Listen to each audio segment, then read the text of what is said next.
Welcome to the channel Flying Meditator.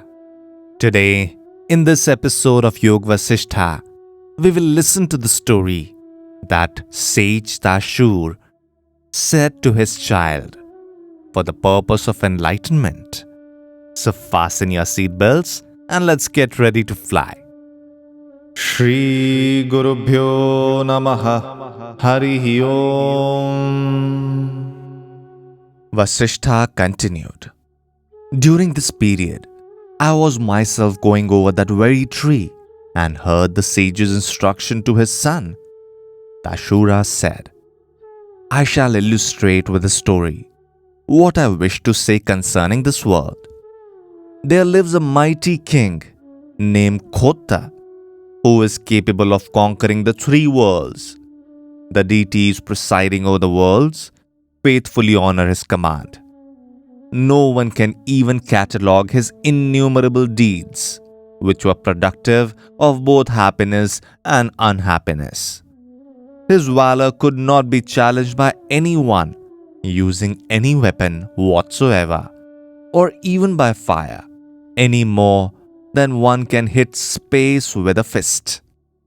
Even Indra, Vishnu, and Shiva could not equal him in his enterprises. This king had three bodies, which had completely engulfed the three worlds, and they were respectively the best, the middling, and the least. This king arose in the space and got established in the space. There, the king built a city with 14 roads and 3 sectors.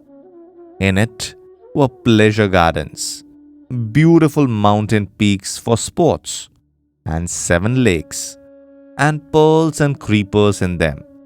In it there were 2 lights, which were hot and cold, and whose light never diminished. In that city, the king created several types of beings. Some were placed above, others in the middle, and yet others below. Of them, some were long-lived and others short-lived. They were covered with black hair. They had 9 gates. They were well ventilated. They had 5 lamps, 3 pillars, and white supporting wooden poles. They were soft, with clay plastering.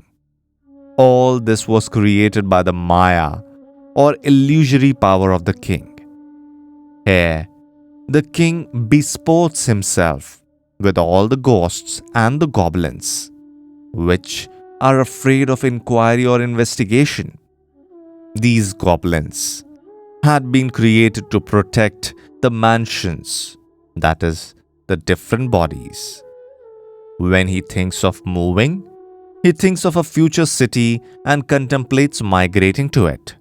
Surrounded by the ghosts, he runs fast to the new abode after leaving the previous one and occupies the new city built in the fashion of a magic creation. In that, again, when he contemplates destruction, he destroys himself. Sometimes he wails, "What shall I do? I am ignorant. I am miserable." Sometimes he is happy, at others pitiable. Thus, he lives and conquers, goes, talks, flourishes, shines, and does not shine. My son, thus the king is tossed in this ocean of world appearance. Thus has been illustrated the creation of the universe and of the man. Khota, who arose in the great void, is none but a notion or an intention. This notion arises in the great void of its own accord and dissolves in the great void on its own accord.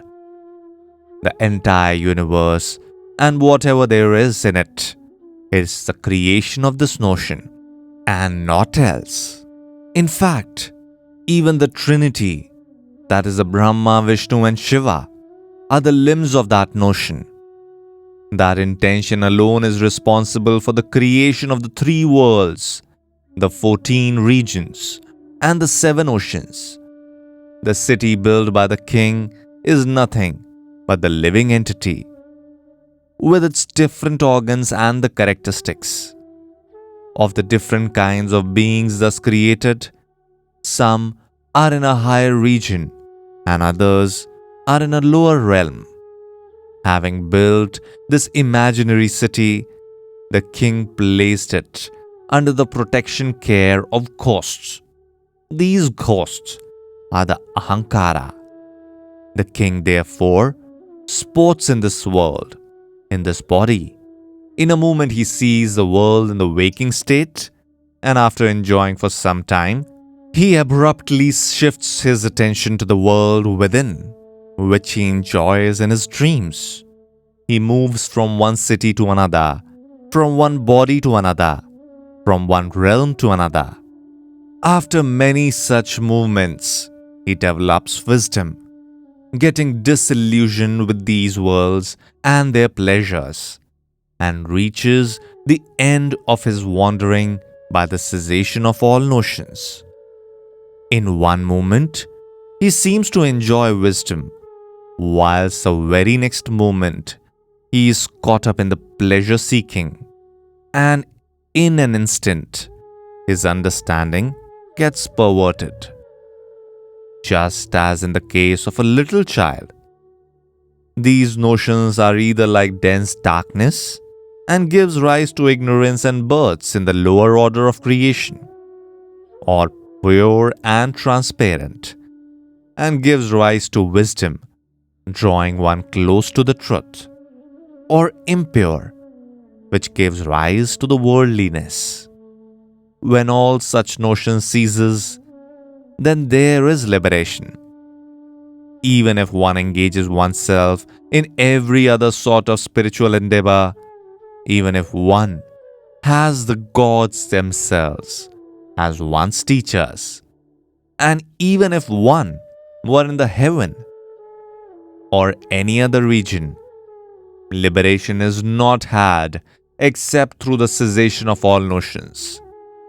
The real, the unreal, and a mixture of these two are all but notions and naught else, and notions themselves are neither real nor unreal. What then shall we call real in this universe?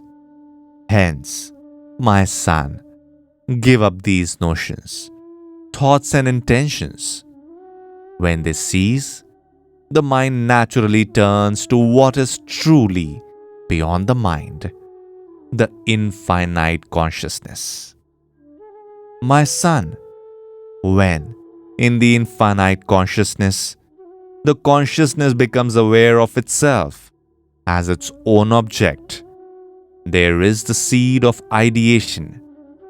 This is very subtle, but soon it becomes gross and fills the whole space as it were. When consciousness is engrossed in this ideation, it thinks of the object is distant from the subject. Then the ideation begins to germinate and to grow.